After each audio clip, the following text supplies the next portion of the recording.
Hey guys, so welcome back to another novel explanation of Renegade Immortal and I hope कि तुम सब लोग बहुत ज्यादा मजे में होंगे और अच्छे होंगे। बिना इसी देर के आज के इस वीडियो को शुरू करते हैं। तो हमारी एपिसोड की स्टार्ट भी वहीं से होती है जहां से हमारा लास्ट पार्ट एंड हुआ था, जहां पर हमने देखा था कि वांग लिन का सामना उस ओल्ड मैन से हो जाता है जो कि उसका रास्ता ब्लॉक करने की कोशिश करता है, पर वांग लिन उसे चकमा देकर वहाँ से निकलने में कामयाब हो जाता है, जिसके बाद वो अपनी ओरिजिनल बॉडी को समन करके वहाँ से एस्केप करने की कोशिश करने लगता है। पर हम देखते हैं कि वो ओल्ड मैन उसका फिर भी पीछा कर रहा होता है और हम देखते हैं कि ट्रू स्टेट में उसकी ओरिजिनल बॉडी जमीन को फाड़ते हुए उसकी तरफ तेजी से चार्ज करती है, जिसके बाद उसकी बॉडी जमीन पर एक जोरदार पंच करते हुए वहाँ पर एक स्पिरिचुअल रिफ्ट को ओपन करके सीधा उसके सामने अपीयर हो जाती है। वहीं दूसरी तरफ हम देखते हैं कि वांग लिन भी अपनी ओरिजिनल बॉडी की तरफ तेजी से बढ़ने के लिए हवा में एक जोरदार पंच करता है और इतनी सारी मशक्कत करने के बाद हम देखते हैं कि वो उस होल में एंटर हो जाता है जो कि उसे सीधा इमॉर्टल टाउन की तरफ लीड करती है, जिसके बाद हम देखते हैं कि वो फाइनली अब उस जगह के नॉर्दर्न पार्ट की तरफ तेजी से बढ़ रहा होता है जो कि फॉरेस्ट ऑफ डेड है। And at the same time हम ये भी देखते हैं कि शी जिंग और गोंगजुंग फैन भी वहीं उसी फॉरेस्ट ऑफ डेथ एरिया में अपीयर हो जाते हैं और साथ ही हम ये भी देखते हैं कि गोंगजुंग फैन का एक्सप्रेशन काफी ज्यादा चेंज हो जाता है, जिसके बाद हम देखते हैं कि क्रैक ओपन होने लगते हैं और उसके अंदर से वांग लिन कोल्डली बाहर आता है और उन दोनों की तरफ देखने लगता है। ये देखकर हम देखते हैं कि गोंगजुंग फैंग अपने पास से एक माउंटेन शेप ट्रेजर को बाहर निकालता है, पर हम देखते हैं कि जैसे ही गोंगजुंग फैंग का वो ट्रेजर उस फिस्ट से टकराता है उसका ट्रेजर वहीं पर चकनाचूर हो जाता है, जिसके साथ ही हम देखते हैं कि वांग लिन के उस अटैक की वजह से गोंगजुंग फैंग काफी ज्यादा खून की उल्टियां करने लगता है और वांग लिन उसकी तरफ स्टेप बाय स्टेप उनकी तरफ आगे बढ़ रहा होता है। ये देखकर हम देखते हैं कि गोंगजुंग फैंग एक स्वॉर्ड निकालता है जो कि पूरी तरीके से डेंजरस ऑरा में कवर होती है और उसे सीधा वांग लिन की तरफ थ्रो करता है, जिसे देखकर वांग लिन अपना एक जायंट फिस्ट अटैक उसकी तरफ करता है। हम देखते हैं कि उन दोनों का अटैक आपस में टकराने की वजह से वहाँ पर काफी सारे शॉकिंग वेव्स क्रिएट हो जाते हैं, पर तभी हम देखते हैं कि वहाँ पर soil formation cultivation domain activate हो जाता है जो कि सीधा वांग लिन की बॉडी में एंटर हो जाए। पर हम देखते हैं कि वांग लिन की नजरों में अब काफी खतरनाक वाली किलिंग इंटेंट नजर आती है और इसी वजह से वो उसके डोमेन को पूरी तरीके से डिस्ट्रॉय कर देता है और इसी के साथ ही हम देखते हैं कि वांग लिन तेजी से उस पर दूसरा अटैक करने के लिए आगे बढ़ता है। ये देखकर वो गोंगजुंग फैन काफी ज्यादा डर जाता है और वो सीजन को पीछे खींचते हुए उससे कहने लगता है, फेलो कल्टीवेटर, तुम्हें तो मेरी मदद करनी चाहिए, तुम वहाँ पर चुपचाप खड़े क्यों। पर तभी हम देखते हैं कि वहाँ पर वांग लिन एक बैरियर को फॉर्म करता है और सीधा उनकी तरफ पंच करने के लिए आगे बढ़ता है और इन दोनों से चिल्लाते हुए कहता है कि अपनी डेथ को एक्सेप्ट करो, जिसे देखकर हम देखते हैं कि गोंगजुंग फैन जीशन को कहने लगता है कि मैडम, मैं आपके मैजिक स्वॉर्ड को बोरो कर रहा हूँ। ये देखकर हम देखते हैं कि जीशन इमीडिएटली एक ब्रोकन स्वॉर्ड उठाती है जिसे गोंगजुंग फैन ले लेता है। जैसे ही हम देखते हैं कि गोंगजुंग फैन उस स्वॉर्ड को अपने हाथों में देता है, उसी मोमेंट पर वांग लिन का वो फिस्ट जायंट वाला अटैक सीधा वहाँ पर अराइव हो जाता है और जिसे देखकर गोंगजुंग फैन काफी तेजी से रोर करता है और उसका वो स्वॉर्ड सीधा जाकर वांग लिन के उस अटैक को रोक लेता है। पर हम देखते हैं कि उसका वो स्वॉर्ड वांग लिन के उस फिस्ट अटैक को ज्यादा देर तक नहीं रोक पाता और फिर वांग लिन का वो फिस्ट अटैक उन दोनों को मारने के लिए और आगे बढ़ने लगता है। अपनी मौत को ऐसे ही सामने आता हुआ देखकर हम देखते हैं कि गोंगजुंग फैन काफी ज्यादा डर जाता है और सीजन उसे पीछे खींचते हुए कहने लगती है कि सीनियर, मैं नहीं जानती कि आखिर तुम हम दोनों को क्यों मारना चाहते हो, पर एटलीस्ट हम दोनों को मारने से पहले कोई एक वैलिड रीजन तो दो। देखते हैं कि ये सुनकर वांग लिन अपने उस अटैक को रोक लेता है और उन दोनों से पूछने लगता है कि आखिर तुम दोनों कहाँ से आए हो। और वांग लिन का एक्सप्रेशन देखकर जीशिन काफी ज्यादा सरप्राइज्ड हो जाती है और वो इमीडिएटली उसे जवाब देती है कि मैं ज़ू से हूँ और फिलहाल मैं चू कंट्री में जाना चाहती हूँ। और हम देखते हैं कि उन दोनों का जवाब वांग लिन को बिल्कुल भी सेटिस्फाइड नहीं करता और वो अपने पैर से उन दोनों पर एक जोरदार किक से अटैक करता है। ये देखकर हम देखते हैं कि गोंगजुंग फैन अपने उसी स्वॉर्ड से फिर से रोकने की कोशिश करता है, पर वो नाकाम होते हुए उसके मुंह से काफी ज्यादा खून की उल्टियां होने लगती है। वहीं हम ये देखते हैं कि शी जिन काफी ज्यादा जोर से चिल्लाते हुए इसे कहती है कि सीनियर, हमारे दिल में आपके लिए कोई भी हेट्रेड नहीं है, तो आखिर आप हमें मारना क्यों चाहते हो। जिस पर हम देखते हैं कि वांग लिन उन दोनों से दोबारा से पूछता है कि आखिर तुम दोनों कहाँ से आए हो। ये सुनकर शी जिन जैसे ही गोंगजुंग फैन की तरफ देखती है तो वो पाती है कि उसकी बॉडी अब मूव नहीं कर रही और ये देखकर वो काफी ज्यादा डर जाती जाती है। उसके अंदर अब झूठ बोलने की भी हिम्मत नहीं होती और फिर वो उसे सच बताती हुई कहती है कि मैं इमॉर्टल टाइम से आई हूँ। जिस पर वांग लिन की बॉडी उससे पूछने लगती है कि जब तुम लोग एंटर हुए थे तो तब तुम लोग 7 लोग थे, तो बाहर आते वक्त सिर्फ 2 लोग ही क्यों आए हो। ये देखकर हम देखते हैं कि शीजिन के पास कोई खास जवाब नहीं होता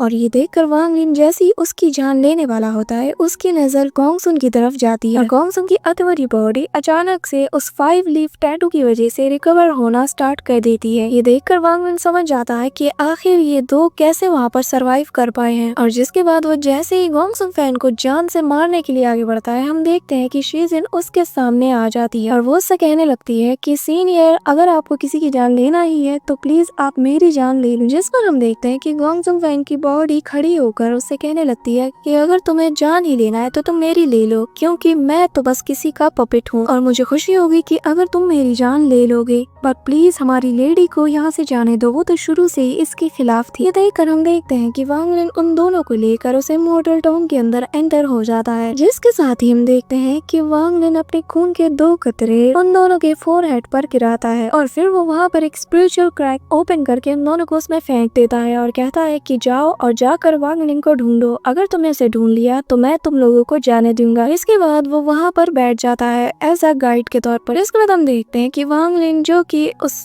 इमॉर्टल टाउन के अंदर मौजूद था वो अपने डिवाइन सेंसेस का यूज करके गोंगसुन फैन और शीजिन को ढूंढ लेता है और जिसके बाद वो उन दोनों के फोरहेड से अपने उन्हीं खून के 2 कतरों को ले लेता है और इस मोमेंट तक हम देखते हैं कि उसकी रियल बॉडी अपनी आंखें खोलती है और हवा में एक बड़ा सा सर्कल स्पिरिचुअल रिफ्ट ओपन करके वहाँ पर अपीयर हो जाती है और जिसके साथ ही वो शीजिन और गोंगसुन फैन को अपने किए पर भुगतने के लिए वहाँ पर पीछे छोड़ देता है। जिसके बाद हम देखते हैं कि वांग लिन और उसकी ओरिजिनल बॉडी उस इमॉर्टल टाउन से बहुत दूर चले जाते हैं और अब वो लोग चू कंट्री में आ जाते हैं। जिसके बाद वांग लिन अपनी रीइंकार्नेशन फ्रूट को ओरिजिनल बॉडी को दे देता है और उसकी ओरिजिनल बॉडी उस फ्रूट को क्रश करती है जिससे कि गोल्डन लिक्विड बाहर आता है और जिसके बाद हम देखते हैं कि वो गोल्डन लिक्विड जैसे ही वांग लिन की बॉडी को टच करती है तो वो उसके क्रैक में से होकर उसकी बॉडी में एब्सॉर्ब हो जाती है। इसके बाद हम देखते हैं कि वांग लिन की ओरिजिनल बॉडी वहाँ पर फिर से जमीन के अंदर जाने लगती है। मीनवाइल वांग लिन अपने टाइम डोमेन को कर्व करने लग जाता है और ऐसे ही वक्त बीत जाता है और हमें 6 साल बाद का सीन दिखाया जाता है जहाँ पर हम देखते हैं कि जोरू अब 6 साल की हो चुकी है और वो अब भी कुछ भी नहीं बोल सकती।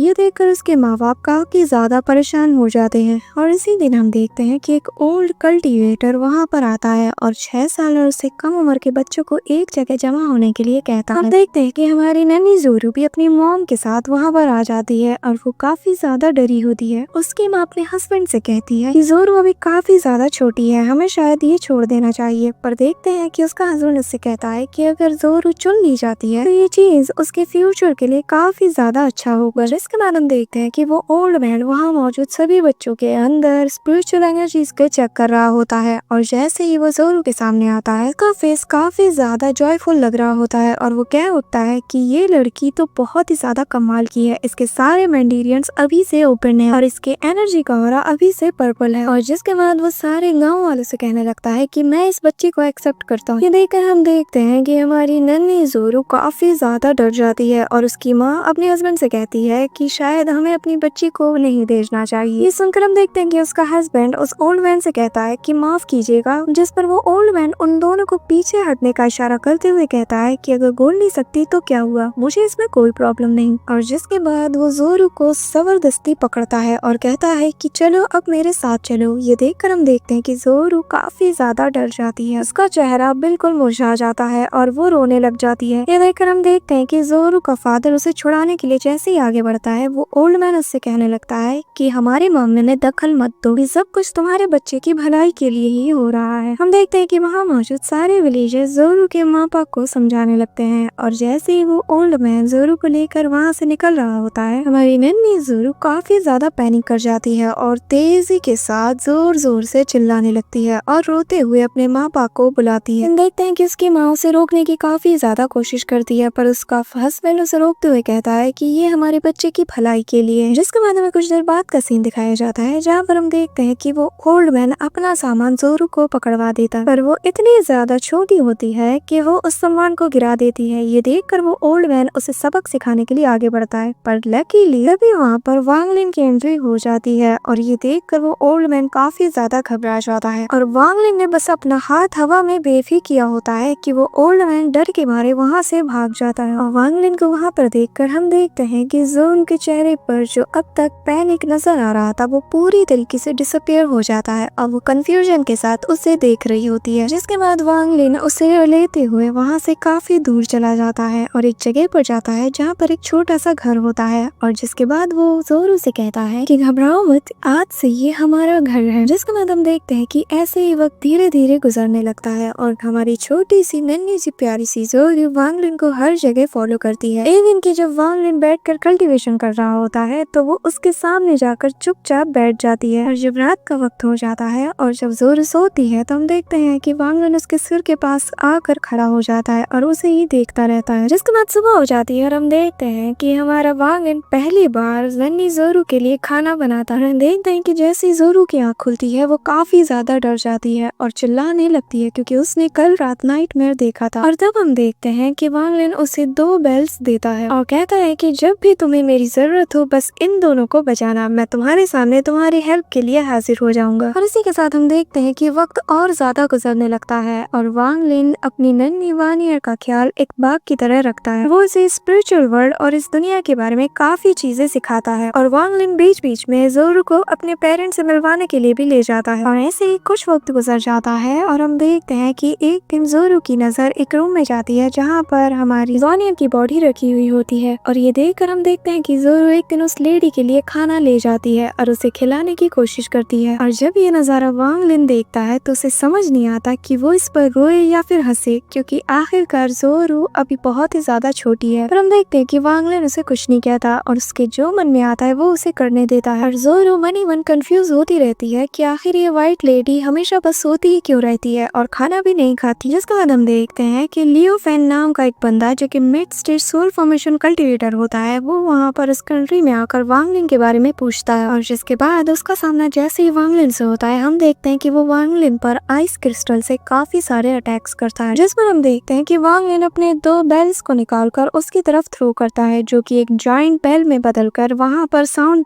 क्रिएट करने लगते हैं और उसके इस अटैक की वजह से हम देखते हैं कि वो सारे शार्प ब्लेड्स वहीं पर शैटर्ड हो जाते हैं। जिसके बाद हम देखते हैं कि लियो फैम वहां पर एक बड़ा सा फॉर्मेशन क्रिएट करके एक जायंट फिंगर को क्रिएट करता है और लियो फैम के कमांड पर हम देखते हैं कि उसके वो लार्ज फिंगर्स लार्ज क्लॉज बनाकर उसकी तरफ अटैक करने के लिए बढ़ती है। पर हम देखते हैं कि वांग लिन फिर से अपने उन्हीं बेल्स को कमांड करता है और अपनी स्पिरिचुअल एनर्जीज को सेंड करते हुए उन्हें फिर से उस पर अटैक करने का ऑर्डर देता है। पर उसके इस अटैक की वजह से हम देखते हैं कि लियो फैन काफी दूर जाकर गिरता है और इसके अगले ही पल हम देखते हैं कि वो जायंट फिंगर अचानक से एक गैस में ट्रांसफॉर्म हो जाता है और वांग लिन की तरफ चार्ज करने लगता है। और उसके इस अटैक से अवॉइड करने के लिए हम देखते हैं कि वांग लिन हवा में टेलीपोर्ट हो जाता है पर वो गैस फिर भी उसका पीछा करती है। दूसरी तरफ हम देखते हैं कि लियो फैन अब एक क्लॉक को निकालता है और उसे अपने राइट हैंड से क्लिक करता है और जैसे ही वो उसे स्पिन करता है हम देखते हैं कि अचानक से अगस्त का मंथ आ जाता है और वो कहने लगता है कि आज 9 अगस्त है और आज वही दिन है जिस दिन तुम मारे जाओगे।